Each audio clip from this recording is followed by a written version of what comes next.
Selamat malam Sobat Investor, berjumpa lagi dengan saya Herik Kurniawan, Wakil Pemimpin Redaksi IDEX Channel TV.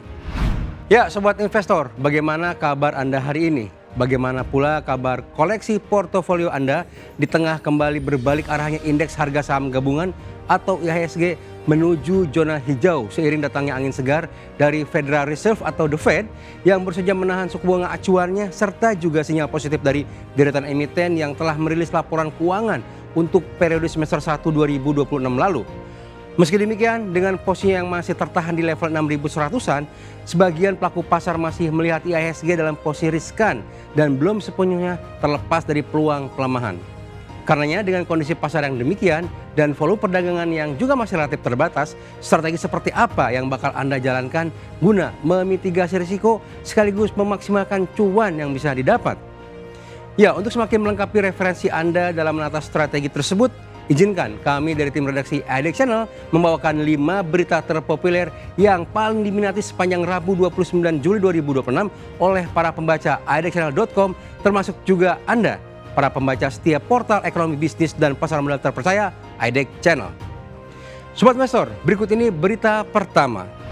Gotoh batalkan pengalihan saham Treasury untuk program karyawan dan manajemen. Ya, guna membuka program Top 5 edisi malam hari ini, kami masih akan menghadirkan deretan kabar terbaru dari kalangan emiten, di mana kali ini datang dari PT Gotoh Gojek Tokopedia Tbk atau Gotoh yang baru saja merilis laporan keuangan terbarunya, baik untuk periode triwulan 2 2026 maupun data 6 bulan pertama tahun ini. Di tengah perilisan laporan keuangan tersebut, saham emiten teknologi yang berbasis pada jasa transformasi ini juga menyampaikan kabar terbarunya terkait perubahan rencana pengalihan saham hasil pembelian kembali atau buyback alias saham treasury. Minat membaca setia IDEX Channel terhadap kabar dari dinamika saham Gotoh tersebut rupanya masih demikian besar yang terlihat dari kembali masuknya berita ini dalam daftar berita terpopuler IDEX Channel dalam 2 hari berturut-turut. Hal ini tentu menunjukkan bahwa trafik keterbacaan atas berita ini masih demikian tinggi hingga menginjak hari kedua pasca diterbitkan.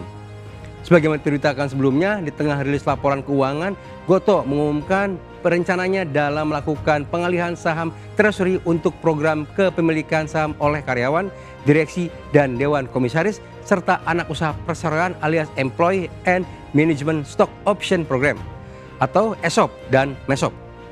Rencana tersebut sebelumnya juga telah mengantongi restu dari pemegang saham lewat mekanisme rapat umum pemegang saham luar biasa atau RUPSLB yang dilakukan pada 18 Juni 2025 lalu.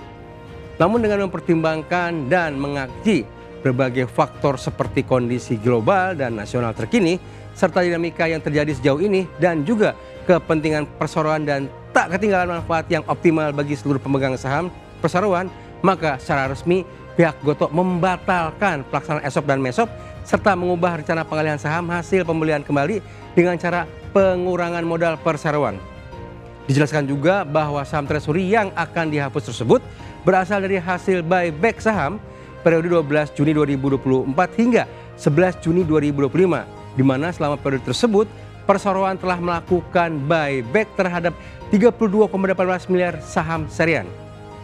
Selain itu, Gotoh juga tercatat memiliki saham treasury sebanyak 7,59 miliar saham seri A yang tak lain berasal dari hasil buyback periode 19 Juni 2025 hingga 18 Juni 2026 lalu, di mana untuk kelompok saham ini perseroan masih belum mengambil keputusan lebih lanjut.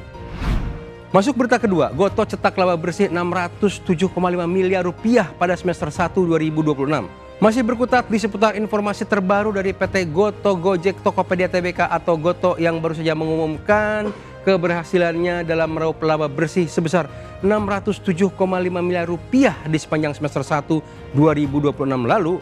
Bagi perseroan, capaian positif ini sekaligus menandai kesuksesan dalam 2 triwulan berturut-turut mencatatkan laba bersih masing-masing sebesar 252 miliar rupiah di triwulan 1 dan 171 miliar rupiah pada triwulan 2 2026 lalu. Sebagaimana disampaikan perseroan melalui keterangan resminya, capaian tersebut ditopang oleh pertumbuhan gross transaction value atau GTV inti secara grup sebesar 75% secara tahunan menjadi 302,02 triliun rupiah serta kenaikan pendapat bersih sebesar 28% menjadi 10,99 triliun rupiah. Menurut Direktur Utama Grup Gotoh Hans Patuwo, perseroan telah berhasil mempertahankan tren profitabilitasnya dengan EBITDA grup yang disesuaikan meningkat 2 kali lipat dibanding tahun sebelumnya, melampaui 1 triliun rupiah untuk pertama kalinya. Menurut Hans, bisnis fintech yang dijalankan perseroan juga terus menunjukkan kinerja yang unggul, di mana profitabilitasnya telah melebihi bisnis on-demand services untuk pertama kalinya.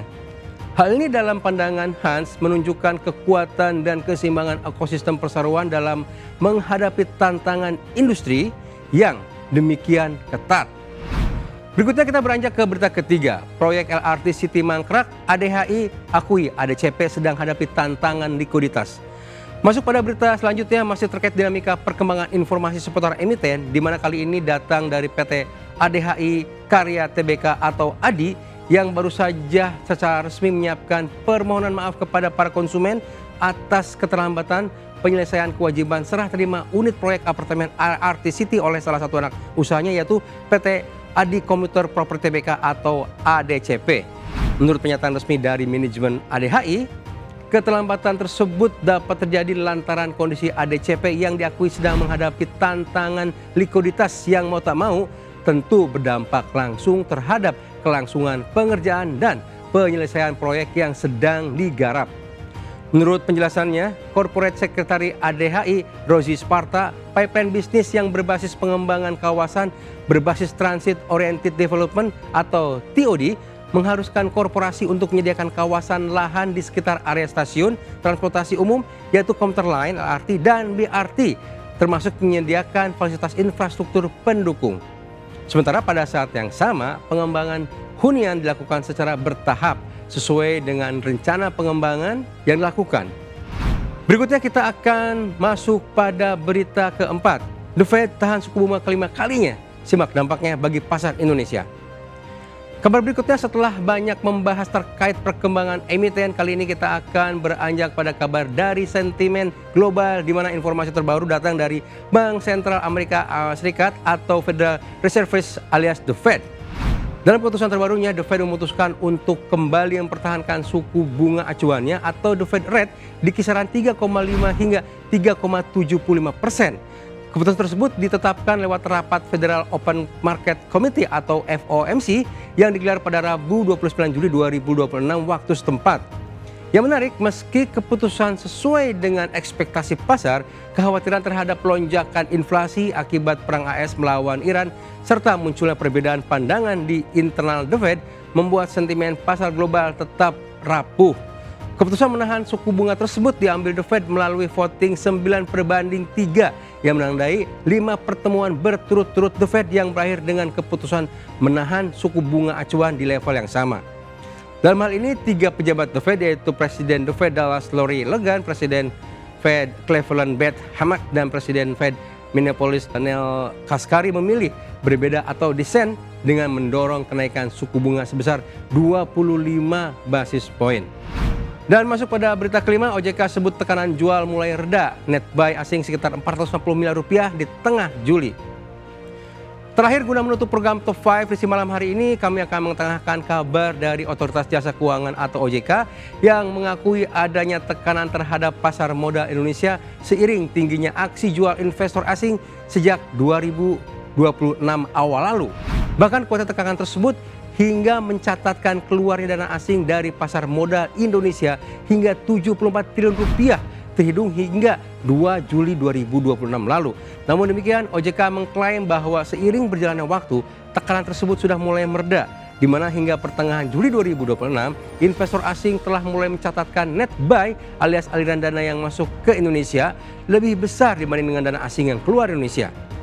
OJK mencatat bahwa sepanjang 13 hingga 17 Juli 2026 lalu, secara agregat net buy asing tercatat sebesar 440 miliar rupiah.